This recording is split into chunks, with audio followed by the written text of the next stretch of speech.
विद्यार्थी मित्रांनो, आज आपण आपल्या मराठी पाठ्यपुस्तकातील 7वा धडा गवताचे पाते या पाठाच्या संदर्भामध्ये माहिती पाहणार आहोत.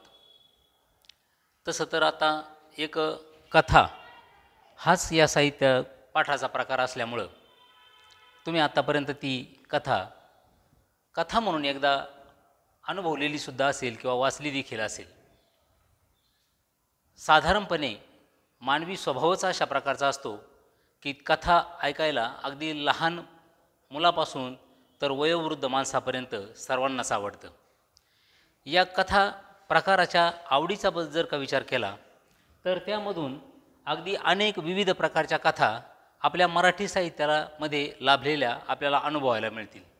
जसं की मग विज्ञान कथा, ऐतिहासिक कथा, जातक कथा, साहस कथा किंवा रहस्य कथा, आणि याशिवाय देखील आपण बालकथा म्हणतो किंवा आणखी शौर्य कथा म्हणतो किंवा आणखी ग्रामीण कथा म्हणतो. अशा विविध प्रकारच्या कथा हा आबालवृद्धांच्या आवडीचा विषय नेहमीच असतो.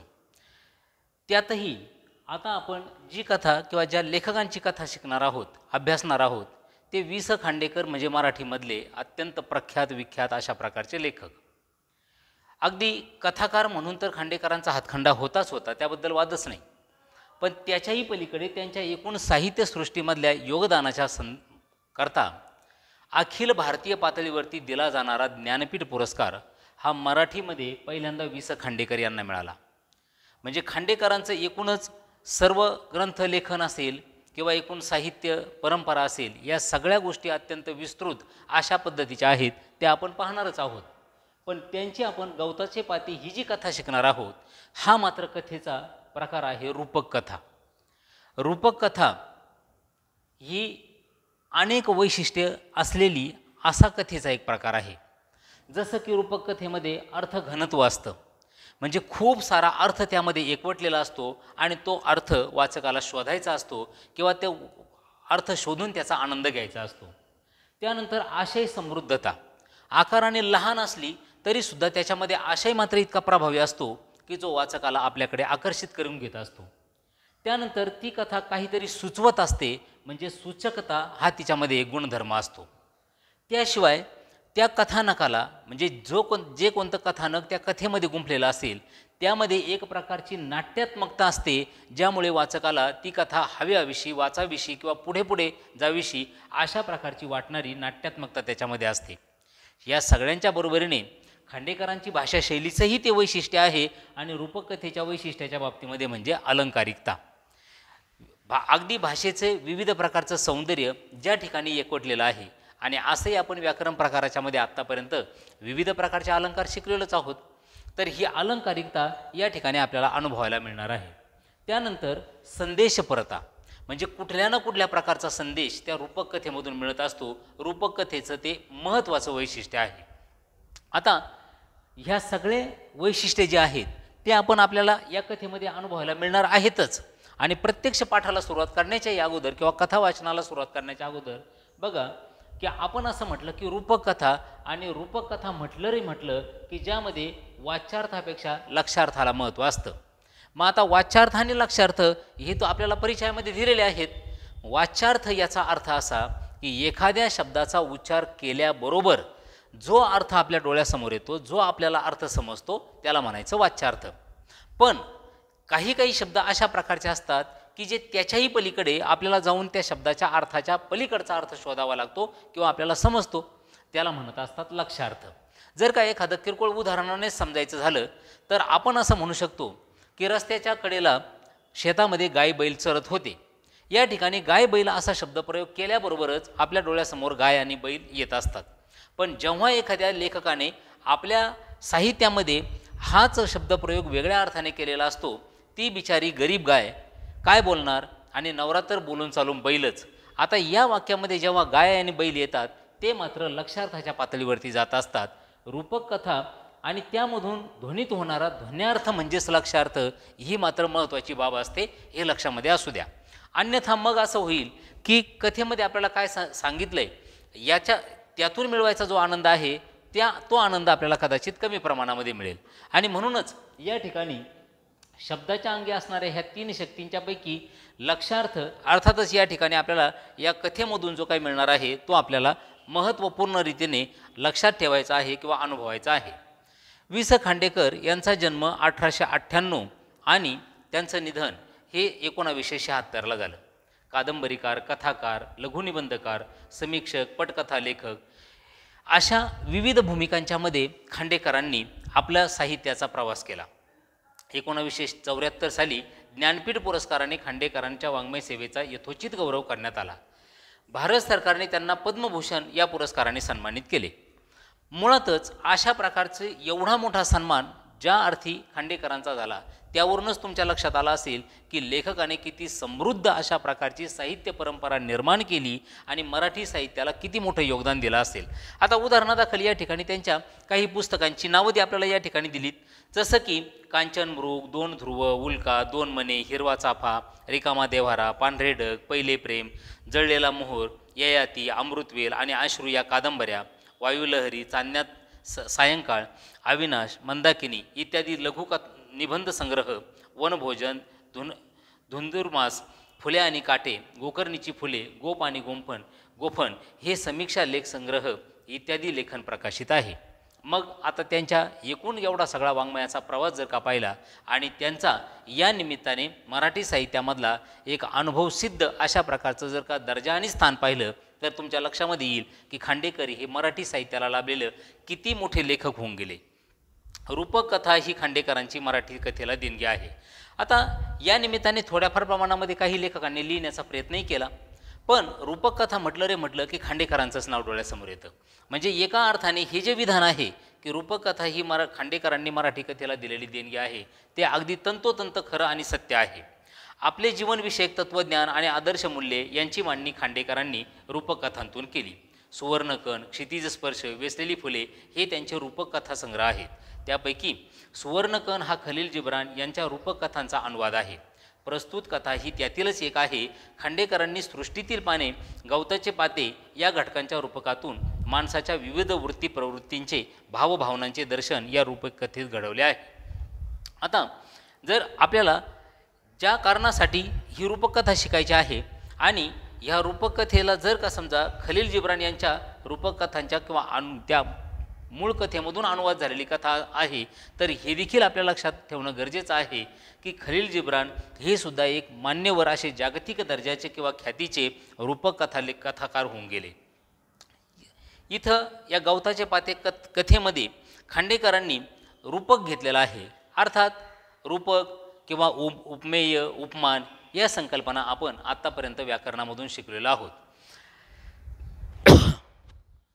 बालपणापासून आपल्याला कथा खूप आवडतात. विज्ञान कथा, ऐतिहासिक कथा, जातक कथा, साहस कथा, रहस्य कथा असे कथेचे अनेक प्रकार आहेत. यापैकी एक प्रकार म्हणजे रूपक कथा होय. जसं की आपण आत्ता बोललो देखील की या व्यतिरिक्त देखील कथेचे प्रकार आहेत. विद्यार्थी मित्रांनो, मग आपल्याला पाठाच्या अनुषंगाने किंवा कथेच्या अनुषंगाने कथेचे प्रकार हा सुद्धा आपल्याला एखाद्या कृतीपत्रिकेमधला एखाद्या कृतीचा भाग होऊ शकतो, हेही तुमच्या या निमित्ताने लक्षात राहू द्या. रूपक कथेची वैशिष्ट्ये सांगितली की जी आपण इथं पाहिली देखील आणि आपल्याला पाठ्यपुस्तकामध्ये सुद्धा या ठिकाणी परिचयाच्या स्वरूपामध्ये दिलेली आहे.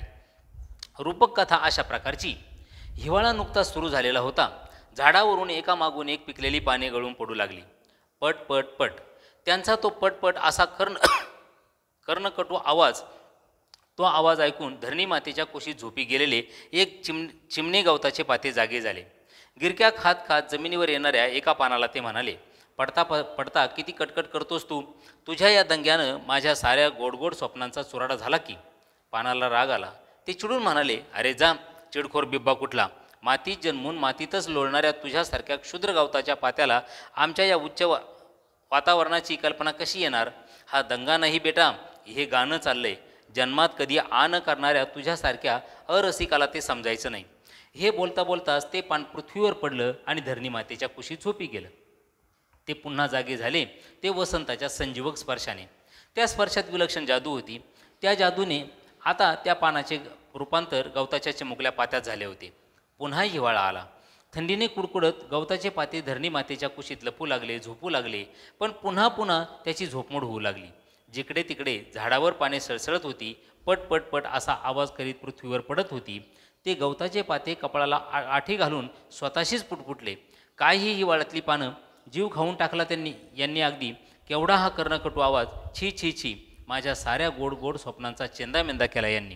मित्रांनो, आपण जे आतापर्यंत म्हणत आलो किंवा इथे परिचयामध्ये देखील सांगितलं की रूपक कथा ही अनेक अर्थाने सूचक अर्थ किंवा सुचवणारी असते.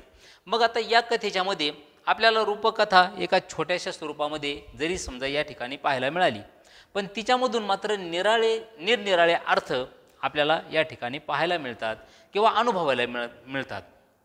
गवताचं पातं आणि झाडाचं पिकलेलं पान या दोन रूपकांच्या मदतीने लेखकाने ही कथा फुलवलेली आहे.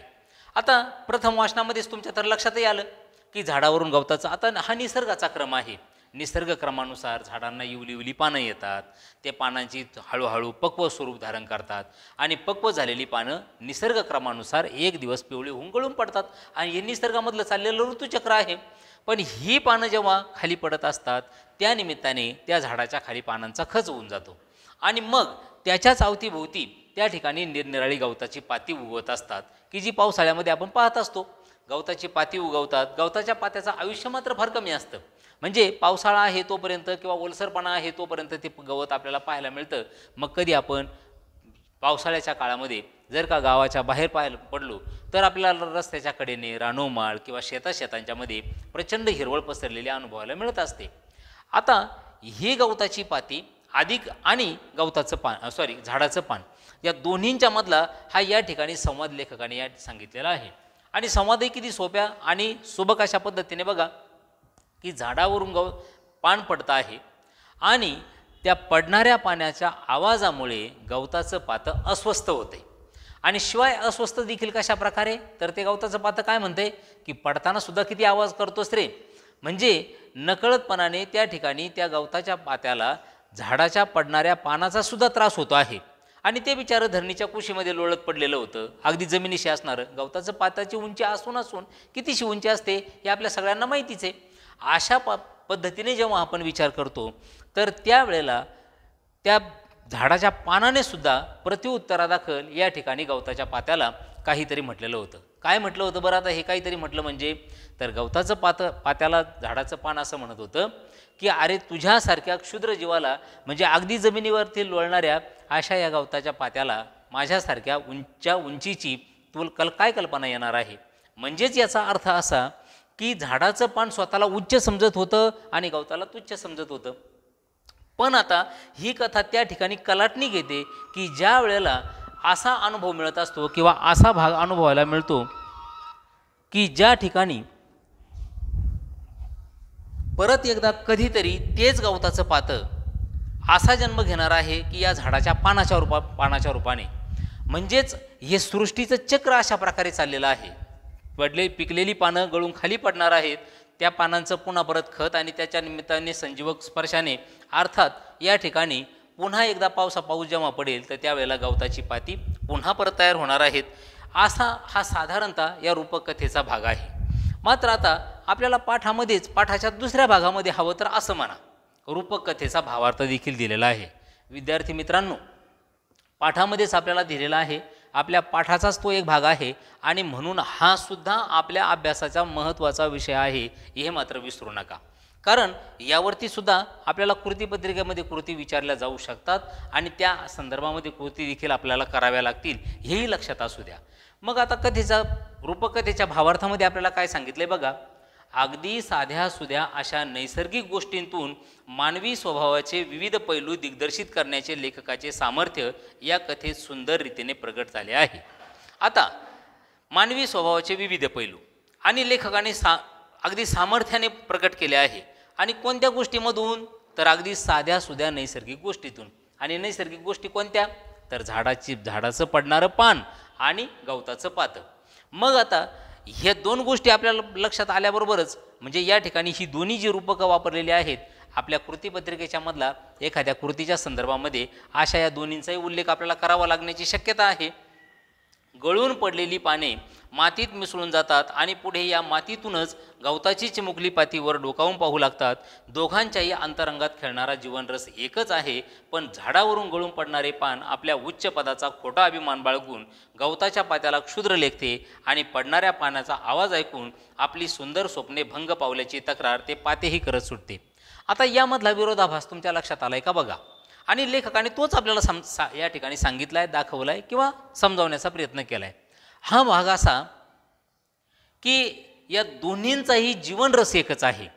म्हणजे झाडावरून पडणारी जी पानं आहेत ती मातीमध्ये पडणार आहेत. त्या मातीमध्ये मधूनच पुन्हा एकदा गवत तयार होणार आहे. म्हणजे एकमेकांचं त्यांचं जे अस्तित्व आहे किंवा त्यांचं जे जीवन आहे ते एकमेकांच्यापासून वेगळं नाही आहे. पण या दोघांनाही त्याची जाणीव नाही आहे. आणि महत्त्वाचं म्हणजे आहे त्या स्थितीमध्ये जाणीव नाही आहे. म्हणजे ह्या गवताच्या पात्याच्याच जीवनरसामधून कुठेतरी त्या झाडाला जीवनरस मिळणार आहे. त्याचीच पुन्हा परत पानं येणार आहेत.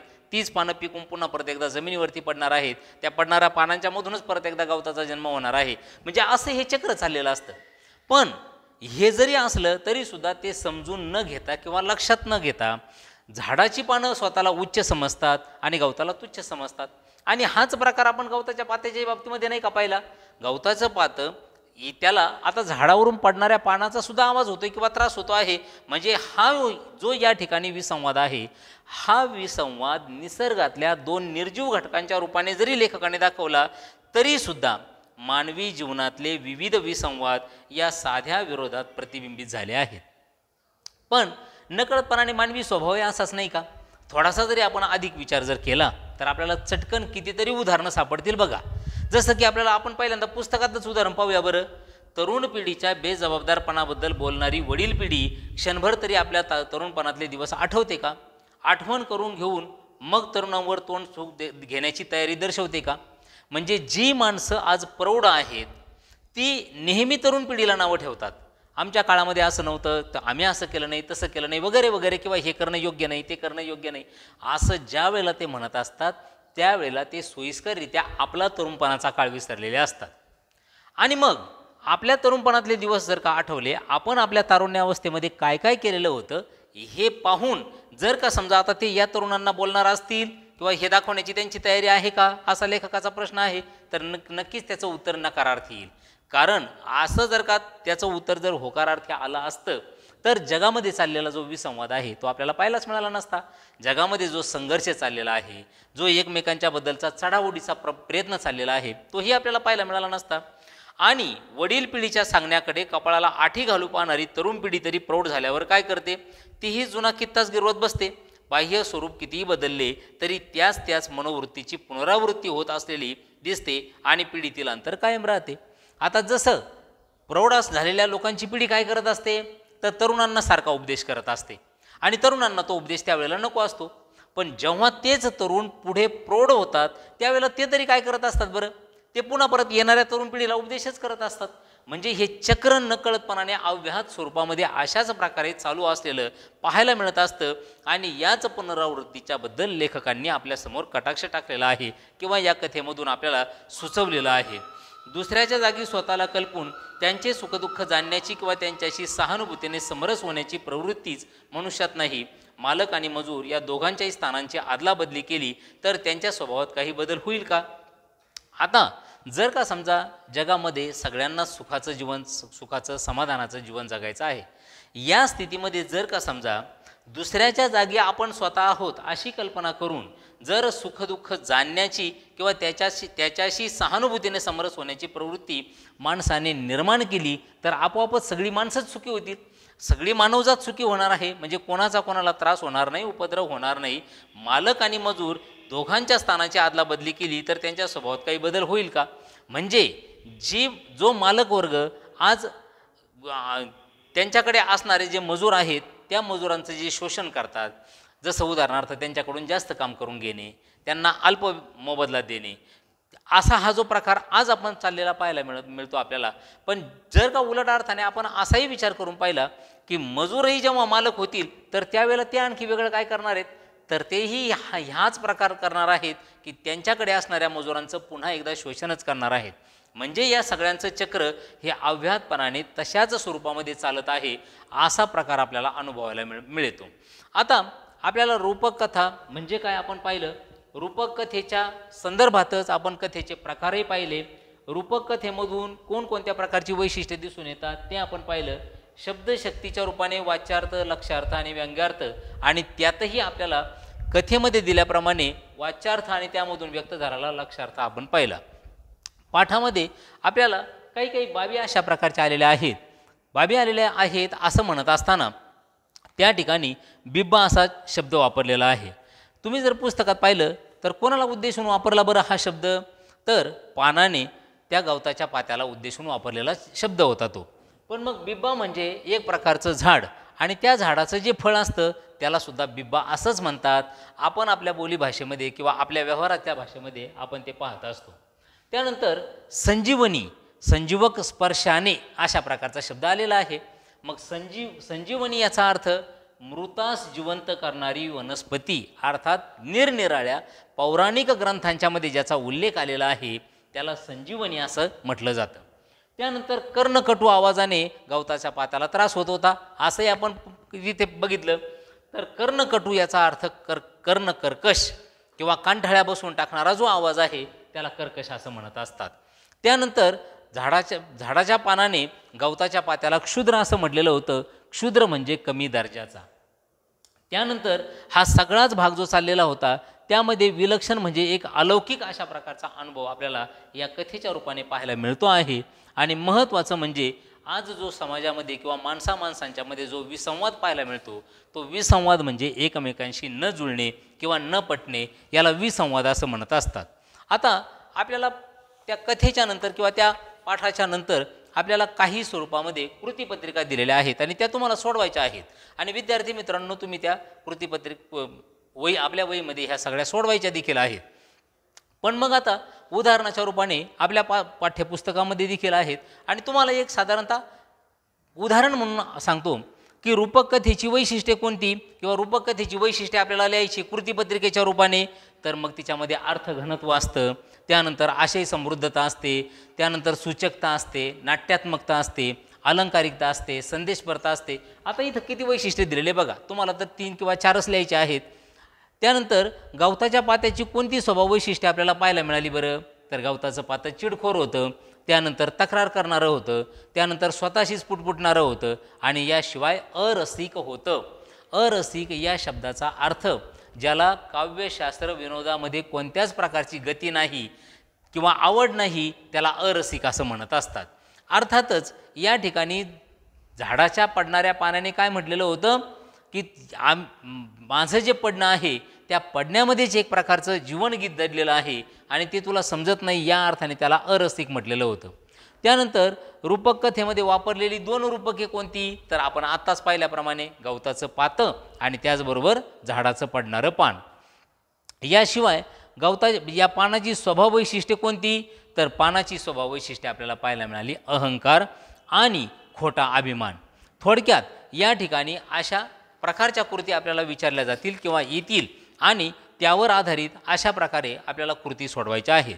यानंतर या संदर्भातच तुम्हाला आज काही स्वमताच्या बद्दल प्रश्न तुम्हाला लिहायचे आहेत किंवा सोडवायचे आहेत. तर जसं की गवताच्या पात्याच्या ठिकाणी तुम्ही असतो तर तुम्ही काय पानाला उत्तर दिले असते, अशी कल्पना करून त्या ठिकाणी आपल्याला स्वमतामध्ये मांडणी करायची आहे. मग इथं गवताच्या पाताची अवस्था काय असते, झाडाच्या पडणाऱ्या पानाची अवस्था काय असते आणि या दोन्हींच्यामध्ये कसा विसंवाद आहे आणि आपण आपल्या मतानुसार या ठिकाणी काय बरं मत मांडलं असतं, हा त्या ठिकाणी भाग मांडायचा आहे. त्यानंतर आणखी एखादा प्रश्न अशा दृष्टीने महत्त्वाचा वाटतो की प्रत्येक व्यक्तीकडे समदृष्टी असणे हा गुण असला पाहिजे. या वाक्यातील समदृष्टी या शब्दाची संकल्पना स्पष्ट करा. मग समदृष्टी याचा अर्थ असा सर्वांकडे किंवा सर्व घटकांकडे समान दृष्टीने पाहणे. असं नाही की आपण आज एका भूमिकेमध्ये आहोत म्हणून आपण त्याच भूमिकेचा विचार करायचा आणि मग दुसऱ्या बदललेल्या भूमिकेचा विचारच करायचा नाही किंवा आपल्या समोरील जी कोणी व्यक्ती असेल त्या व्यक्तीचा किंवा तिच्या अस्तित्वाचा, तिच्या भूमिकेचा विचारच करायचा नाही. असं नाही, तर मग जिथं पुस्तकामध्ये आपल्याला दिलेल्या उदाहरणाप्रमाणे झाडाचं पान असू द्या किंवा गवताचं पाता असू द्या, त्यांनी एकमेकांच्यामध्ये समदृष्टीने विचार करणे, किंवा पुस्तकामध्येच दिलेल्या उदाहरणाप्रमाणे मालक आणि मजूर असतील तर यांनी एकमेकांच्या कडे सहानुभूतीने म्हणजे समदृष्टीने पाहिलं पाहिजे. पण हे आपल्याला आपल्या मनोगतापेक्षाही स्वमताच्या दृष्टीने त्या ठिकाणी त्याची मांडणी करायची आहे. थोडक्यात अशा प्रकारची एका कमीत कमी शब्दांच्यामध्ये छोटीशी रूपकथा आहे, पण अर्थसूचकता त्याच्यामध्ये मात्र मोठ्या प्रमाणामध्ये आहे. अशा प्रकारची ही आपल्या 7व्या पाठाच्या रूपाने गवताचे पाते हे वि. स. खांडेकरांची कथा आहे. पुन्हा एकदा तुम्ही वाचा आणि त्यानंतर त्यामधल्या असणाऱ्या कृती देखील सोडवा. काय अडचण जर आली तर अवश्य कळवा. धन्यवाद.